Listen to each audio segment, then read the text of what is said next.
Welcome to How to Be an Author. This is a podcast for writers who'd like to become published authors. We'll take you behind the scenes of the book industry and talk to people who love books just as much as we do.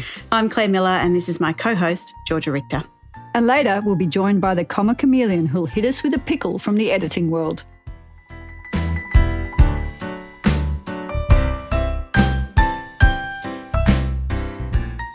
Well, hello, Georgia. Hello, Claire Miller. Here we are. It's a Friday afternoon. We are celebrating because each of us has our own microphone and we don't have this uncomfortable knee-touching moment when we chat to one another. There's less narrative tension, Claire. That's right. And I'm glad. So later today we're going to talk to Deb Hunn, who's an amazing resource for writers. She's both a university professor and someone who has been a member of writing groups for many, many years, as well as being a published author. I'm really curious about what you've been up to this week. I believe there's been some Fogarty reading. There has. I am currently reading the manuscripts that are coming in for the Fogarty Literary Award, which, as you know, Claire, is for writers aged 18 to 35. There's a good range so far, and it's really exciting to see some new voices coming in. And I'm looking forward to the deadline, which is approaching on Sunday, and seeing the big deluge that invariably happens as everyone submits their manuscripts at the 11th hour. See, I'm there at 10 to midnight watching those manuscripts come in the last 10 minutes, people, and I feel that they should be shunned. If you're doing it in the last 10 minutes, you're just leaving it too fine, you're stressing me out, and then I'm going to put a little red X next to each of your names. If it was up to me, you'd be out. You're a hard woman, Claire Miller. Wasn't the winning manuscript last year, wasn't that submitted at 11:59? Something like that. Brinkmanship, that's what it's all about. Yeah, and you keep rewarding people that are last-minute submitters. Well, that's right, but there's no moral there. But it's kind of interesting thinking about Deb Hunn writing groups and universities, because one of those Fogarty shortlisters was Michael Burrows, Where the Line Breaks. And in fact, his character, Matthew Denton, is writing his PhD, and I've edited this PhD, so I'm very familiar with it myself. But in the footnotes, his life is falling apart, even as he's going off in search of this great poet, the unknown digger. The novel is imbued with this university setting as well, and I think writers somehow feel that being part of a university is intrinsic to being a writer or part of the writing journey. Didn't you go to university and do a writing degree, Claire? I did a undergraduate creative writing minor as part of my degree, and I had to, at the time, you couldn't actually do that at Monash University. You had to actually go to Deakin University, which at the time I think was even called Victoria University, and to do a minor. And I want to say the person that taught me was Judith Rodriguez, the poet. I think it was her. And she sat down on the very first day, and I think she was a smoker and she was quite grey and she had a very husky voice and a little bit overweight, and she said to us, "Take a good long look.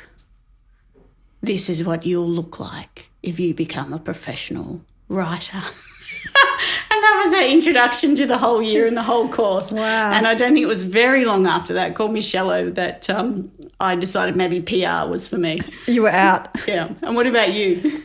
I wound up doing a master's in creative writing at UWA. I think one of the great things I got out of my master's was meeting my husband in the writing group. Love over the typewriter. Exactly.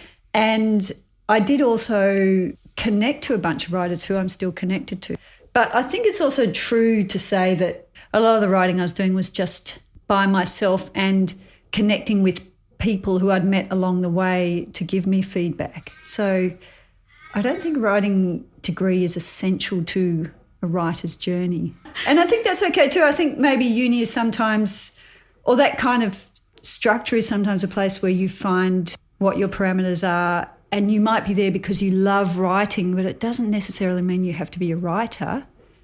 I felt like when I was there, I was getting great marks, but I felt like what I was writing was very surface and it was all polish, no depth. And I think I realised that I didn't really have a lot to say at that age. I still don't really have a lot to say from a writer's perspective. And Yeah, so it's important to understand that maybe creative writing courses can help you with your writing style perhaps, but I'm not sure that it necessarily gives you all the tools that you need. You need something from yourself that's more essential to being a writer, I think. As I began to work with writers who really have stories to tell, I realised what the difference between them and me was, and that I was equipped to help them as an editor. And a lot of the skills that I gained were in that workshop setting where you learn to interact with people and give feedback and receive feedback and really look at the anatomy of what a manuscript is about. But it's the people who've got stuff to say who should go on to become writers and who do go on to become writers. And you don't need to be anywhere in particular or any kind of formal structure around you to be that person. I think life experience is essential to what a writer has to say. And maybe the most practical and useful thing about a university postgrad degree in particular is it's buying you time to write and it's giving you money to do so if you're on a scholarship. And you can achieve that in other ways through grants and so forth. And time is something that is always going to be a really rare commodity for anyone who's interested in writing. I think now might be a good time to cut to Deb Hunn's interview. I think that's an excellent idea, although perhaps first we can do a little Holden Sheppard drive-by.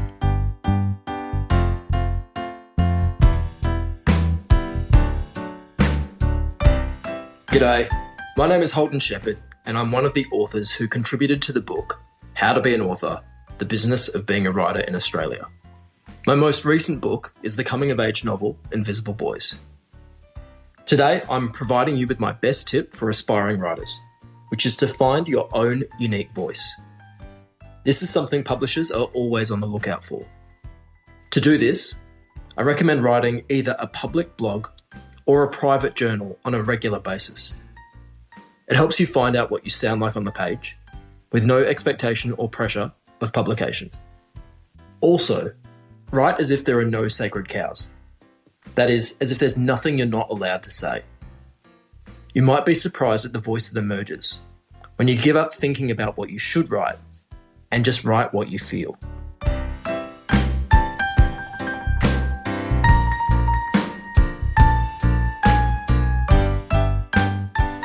Deborah Hunn is a lecturer in creative writing in the School of Media, Creative Arts and Social Inquiry at Curtin University in Western Australia. Her creative and academic work has been published in a range of anthologies, edited collections and journals, and includes short stories, creative non-fiction, reviews and essays on literature, film and television. Deb, hello and welcome. Hello, welcome to you too. Thanks for being here. It's a pleasure, absolute pleasure. You're sitting there with the very first advance copy of your book, How to Be an Author, The Business of Being a Writer. Yes. And I want to ask you both, how does it actually feel to hold that finished product in your hands? It's great to see the finished product, and also because it's such a lovely, colourful, catchy cover as well. It's looking really, really good. For me, it feels good and solid, but my normal terror of receiving a book back from the printer is only exacerbated. I think I'm just terrified there'll be a typo that I've missed. So I haven't actually looked at it too closely. I've admired it from afar. So don't read it. Don't reread it, perhaps. So you've actually included some words by about 20 established writers in the book. Yes, that's right. But you must meet new writers all the time. So I'm really curious about what some of the common anxieties and apprehensions are when you meet new writers. I think probably the most common anxiety is maybe my work really isn't very good. Maybe people won't understand what I'm trying to do. All those anxieties that come with getting something that you've worked hard on and you've worked to produce and that's possibly very personal to you out in front of other people. So I think it's that anxiety. Yeah. You really could just write and not show it to anyone, but many writers always have this desire to be read too. So Yes. I think it sounds like you're actually talking about a line that needs to be stepped over. Oh, yes. They want that feedback. They've been working in isolation for a long time, and although they might have that natural anxiety, they're really keen to have somebody read that work and to get that feedback.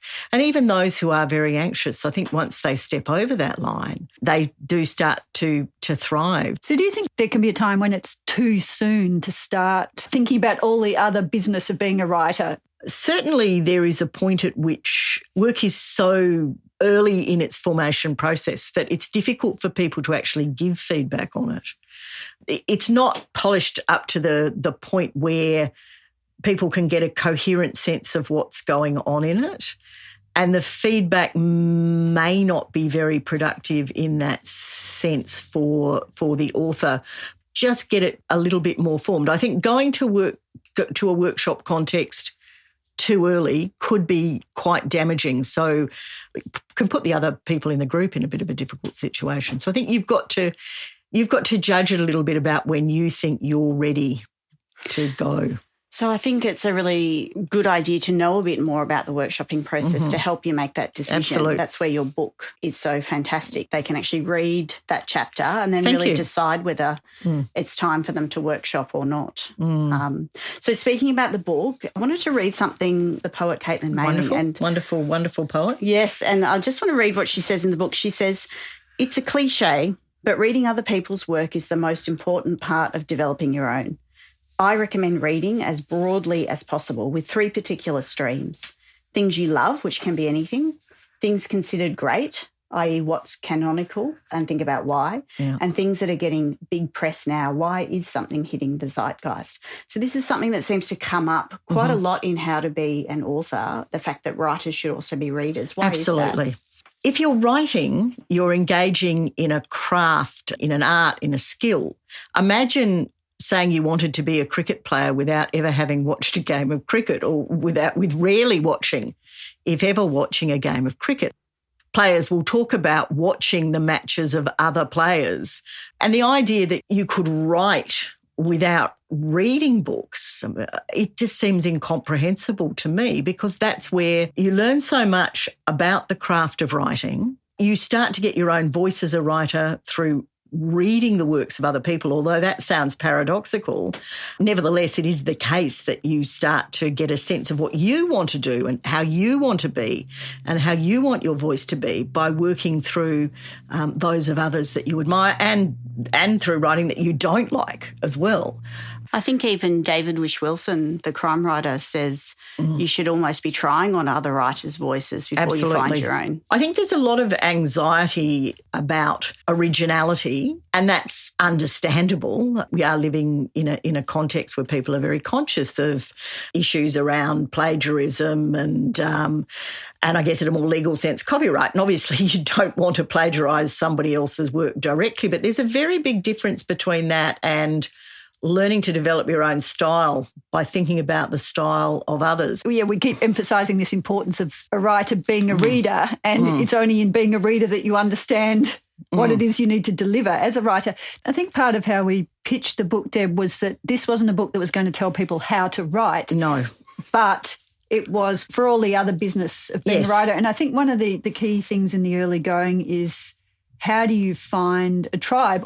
I think these days with the internet, there are some obvious advantages now of going online, and there are a lot of different organisations who are online. There are, various writers' organisations that are online where you can certainly find some level of support, and maybe starting with finding the writers' organisation or peak body of the state that you're in, and then being able perhaps to say, look, I'm out in rural, wherever it is.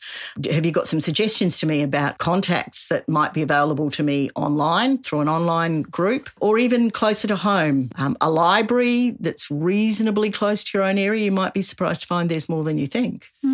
So what qualities do you think make for valuable members of writing groups? I think that actually turning up is a crucial thing. That might sound like an odd thing to stress, but I think you do have to get a sense of regularity and clarity of purpose and actually be prepared to engage. That's a no-brainer. I assume you don't just mean they need to be nice. In fact, somebody who's too nice can be a problem. I love this. This was wonderful. I don't think you need to do anything to it. It's absolutely brilliant. I can't wait to see it finished. Now, very occasionally that might be true, but that sort of overly generous feedback isn't particularly constructive, and you certainly don't want it if that's all you're getting. And there are things in your manuscript that could be engaged with, and that you're looking for that sort of engagement.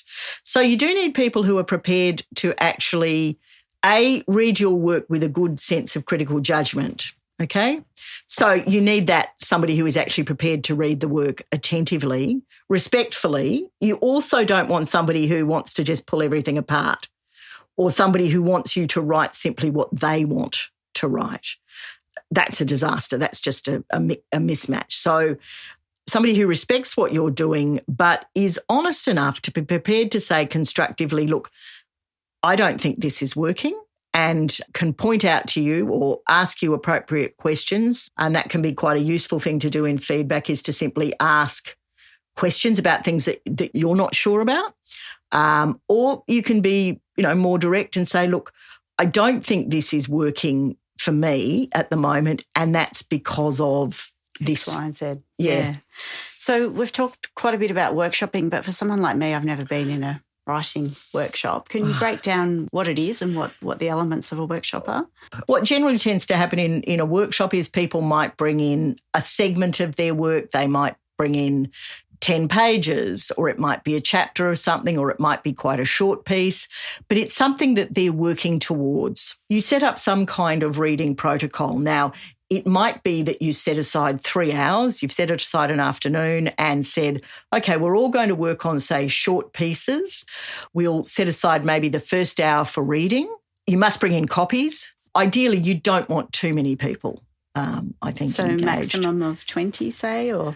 I think 20 is too large, to be honest with you. I would be very disinclined to go with a group that's larger than 6 people to really get quality feedback, and to also just create a sense of focus. I pictured that there'd be a group of people sitting in a circle and that someone would get up and read their work, and then everyone would just give their feedback on the fly, but they could read it in advance. You could have an hour of silent reading, and then everybody makes comments. So you don't have to be standing in front of a group reading out loud.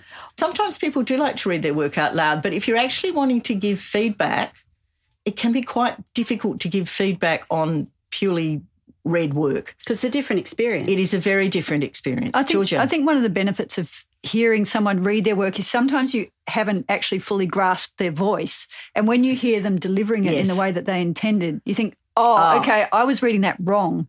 But I think it's also important that you identify if you're actually maybe not the right person for that particular piece. And if the feedback you're going to be giving is actually counterproductive because maybe it annoys you or maybe you don't get it, to say, look, I'm going to sit this one out. This isn't for me. And I think otherwise damage can be done in the opposite direction. It's relational, isn't it? So that you tend to come to find who are the people who are your best readers. Yes. And they're probably the people who get you and get your work. Over time, you refine who your cohort is. I think the other valuable space that really opens up in a workshop is when you have the ability to ask a question and the writer responds and articulates, there is then maybe the space to say, now I understand your intention. I didn't understand that before. That feels like something that's missing here. And I think that dynamic space is something that maybe gets lost if you're simply doing an exchange on paper. Absolutely. So there's something also very valuable about talking. So I think ideally in the workshop space, what you do is you have a time to read and make notes. You have to discuss the feedback. That's the really important thing, is exactly what you say, Georgia, is to have that dynamic exchange where questions can be posed, answers can be given. Of course, the other thing is you've got to be receptive to that feedback as well. Finding that balance between feeling safe to share but also taking the risk of saying what you really think, I guess, is where it's at. Yeah, it's important to feel that actually ultimately your workshopping group is a safe space where it's not publication, it's work in progress. And if that's the understanding, you don't need as thick a skin as you will subsequently. Of course, you don't have to take all the feedback on. I mean, that's a really important point to stress, that you have to be able to make the appropriate assessment of what feedback is going to work for you. You know, somebody might be saying do this and somebody else might be saying do that. You can't do both of them. So you have to work out what works for you. So ultimately it's got to come back to your judgment. It's very useful to have those opinions. Sometimes looking at them sharpens your own belief that what you're doing is actually the best way to go, but it might just need to be polished up in some way to make it work that little bit better. I suppose actually this takes us right back to the very beginning, talking about the importance of readers. Here is actually a writer's opportunity to have some readers and to test their work against those readers. Yes. And to understand that every reader is different. But it's an opportunity. Are your friends and family your best readers? Often not, because they find it very difficult in many instances to divorce themselves from their relationship with you. Much as I loved my mother, I don't think I would have given her, when she was alive, anything of mine to read, because I think it's too close a relationship. Yeah, I think Auntie Sue is either going to be of the kind of reader of I love it, I wouldn't change a word, or how dare you? You know that Uncle Cyril was actually a nefarious bounder, not the lovely man you've made him out to be. Or vice versa. But even with fiction, you do hear a number of stories of people who have to fend off claims that so-and-so character is based on, Uncle Cyril or whoever it is, when in fact it may well not be, that there's a tendency to personalise the work. So close ties can be problematic. Can you tell when something's been workshopped, when a manuscript's had feedback already? You fully can. I think you can tell when something is raw and hasn't gone through many passes. There are degrees of polish and I suppose a sense that some rigour has been applied and a process has been applied. And I think it is, as a reader, you have fewer questions. You drop out of the manuscript less. So it's a sustained reading experience. So the more you have that, the more advanced a workshop has been, and usually because it's been tested against other readers. Yeah, I think it can be very, very helpful. I just had a flashback to a particular writing group I was in, and there was a guy there, and he turned up every week, and he really offered very oblique and odd commentary, and he always came with his bicycle, and we started to speculate maybe he thought it was a riding group and not a writing group, and he was just trying to make a good fist of it. Yes, he's bluffed his way through. So what taking that point up, he was being oblique. What's a good way to deliver critique or advice to other writers? Well, in a way that's comprehensible, I think is helpful. I think also the old fecal sandwich where you... Tell me about the fecal sandwich, Georgia. I was afraid you'd never ask. Well, you're offering criticism, but you're also thinking of a couple of positive things you can say either side. So the bread is nice, but maybe there's a little bit of something less palatable within the two slices. Yeah. I think the cardinal rule actually is, as a workshopper, do unto others. So if you want to receive something that's a little less tasty, you also want to have a bit of buffer. And I think it's human nature too to focus in on the negative and to really dwell on that. So just to provide the buffer around that is important. You'll get a lot of support, and you might well come out of there feeling, really reaffirmed in your sense of commitment to the piece of work that you're writing. The reader who makes an observation like, it felt rather slow to me here, did it also feel slow to you? You're actually providing freedom for the writer to say, yeah, I had that feeling. Yes. Thanks, you've given me the freedom to lose that bit. And readers actually often identify the Achilles moments throughout that. Yeah. Then it just liberates them to shuck that off and to move on. I think what you've also done there is made it personal. So you've made it clear that your comment is a personal comment based on your own experience of the reading. Absolutely. Is it better for an author to just get other people in the workshop group that are in the same genre? Or I think it's more the sense of you think, Deb is a really good plot person. I'm gonna get her to look at this because I know that I'm in a plot hole right now. Yeah. And she's good. I know that such and such has a great ear for dialogue. Yeah. That actually you develop an arsenal of readers who you can deploy at different stages of your own process. Yes. So we've been talking about people joining existing workshops or existing groups. What about those that want to start their own? What are the steps? To be flexible and open at the beginning and think, I'm going to look for my tribe. I'm going to look for 3, 4, 5 people, and I'm going to see who's interested, and maybe just to think in terms of logistics, where's it going to take place, what time suits everyone, how long will it be, and what's the format. Deb? And I think once you've established that, then you can start to think about, what is it that we want to get out of this workshop, and what length of work you want a workshop, what sort of feedback process you want, all those things you can start to feel your way through and set up. It was interesting hearing you say what you want to get out of it. Yeah. One of the important elements of workshopping is it needs to be dynamic. So if you have a work that is fully finished and you would only like some praise, then you need to be explicit about that and say, I just want to test drive this on an appreciative audience versus I would like some feedback at this stage because I'm stuck. I'm interested in your responses as a reader. So perhaps the writer needs to be explicit each time about what they would like to receive for their piece. And I think also maybe within that group, someone may be a more natural organiser and become the convener, or it may be shared between people. And within a group, you may also decide, okay, tonight we're going to do partner work, or tonight we will have only 2 pieces and the rest of the group will give feedback. And so there might be a bit of trial and error involved in it to see what's really working for people. And you shouldn't be worried about that.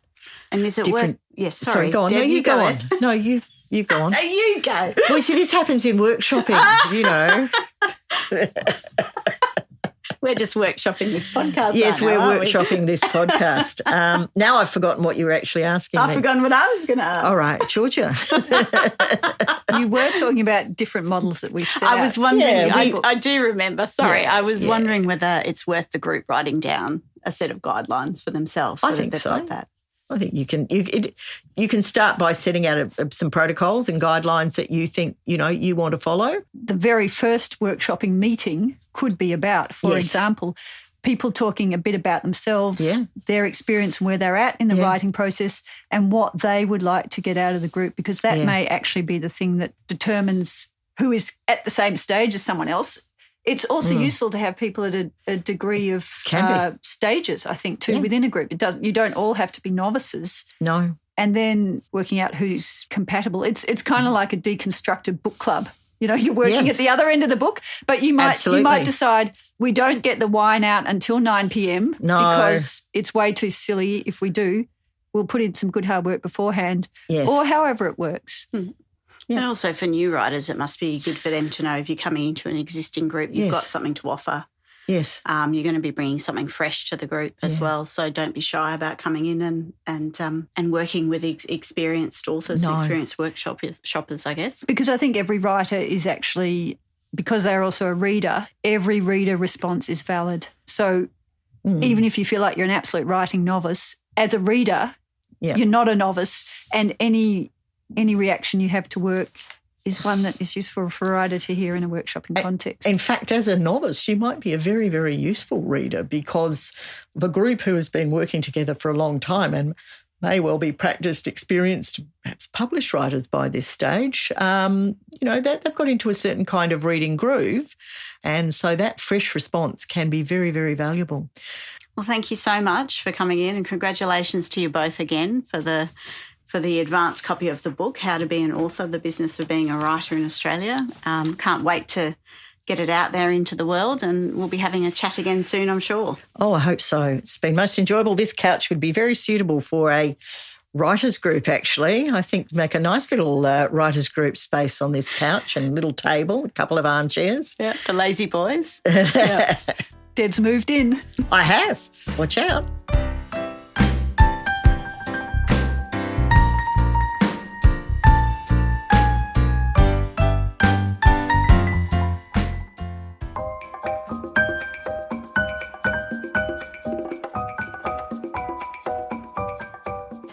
So, Georgia, I just want to point out that the Comma Chameleon leaderboard is sitting at 1-0 in my favour. So I know my prefixes from my suffixes and my etymology from my entomology. Claire, as a bad loser, I'd like to just remind you that the Comma Chameleon is talented Fremantle Press editor Armelle Davies. Each episode she'll be quizzing us on some artefact she's unearthed in the editing world. Hello. Well, today I wanted to ask you a question about typesetting. So although it's not something that editors necessarily do themselves, it's something that we still have to understand, because sometimes we have to brief designers on it, and every design element communicates meaning. So we have to understand what that meaning is. So in book design, what is a dinkus? I know it sounds like something rude. Our options are A, a single short word left on a line by itself at the end of a paragraph, B, a glyph used to separate sections or scenes, or C, a curly decorative stroke on a letter form, especially in script font. Just to give me a bit of time to think, how do you spell dinkus? Dinkus. And what were the options again? Just giving myself time to think. All right. So we have A, a single short word left on a line by itself at the end of a paragraph. B, a glyph used to separate sections or scenes. And C, a curly decorative stroke on a letter form, especially in script fonts. I think I want it to be B, the name for the little separating glyph, because I think that deserves to have a name, and I would like to think of it as a dinkus. Well, I think curly script is dinkus-like. I think you could say that. But my feeling is A, and I don't know why. I just feel like a dinkus. I don't know, leaving a small word at the end of a line might look a bit weird, might make you feel like a bit of a dinkus if you go back to it later. So I'm going to go A. All right. Well, the correct answer is Georgia's answer, B. No! Sections or scenes.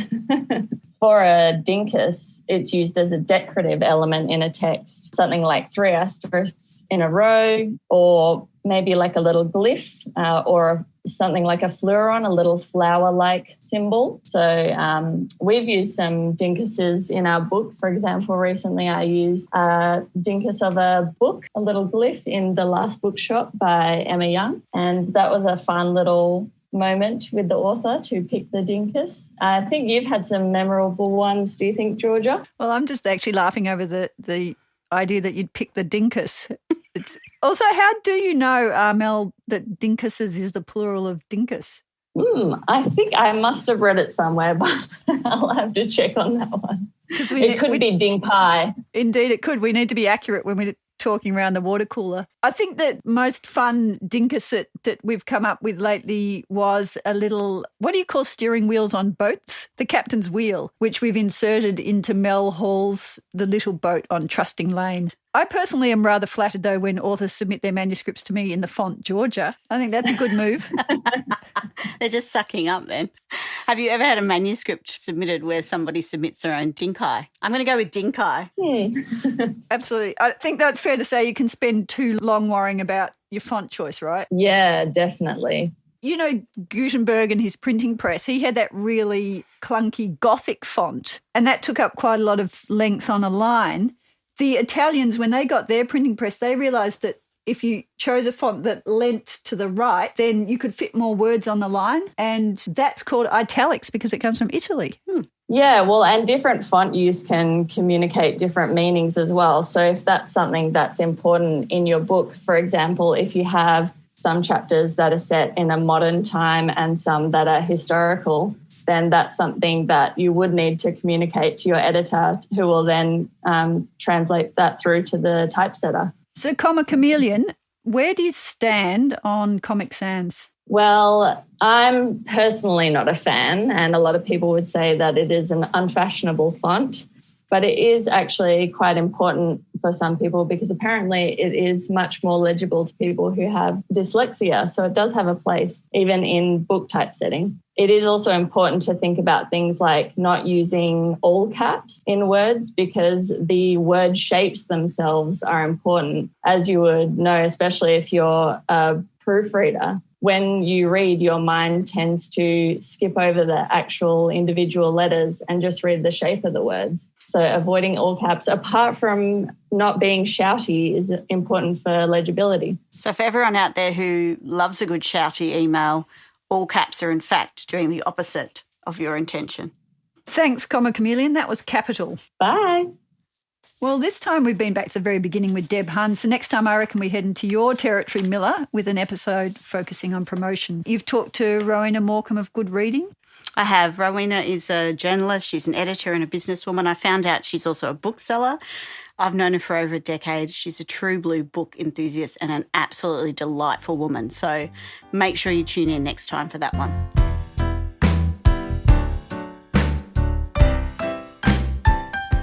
It was great to have you with us on the podcast today. If you subscribe on your favourite platform, you'll never have to miss an episode.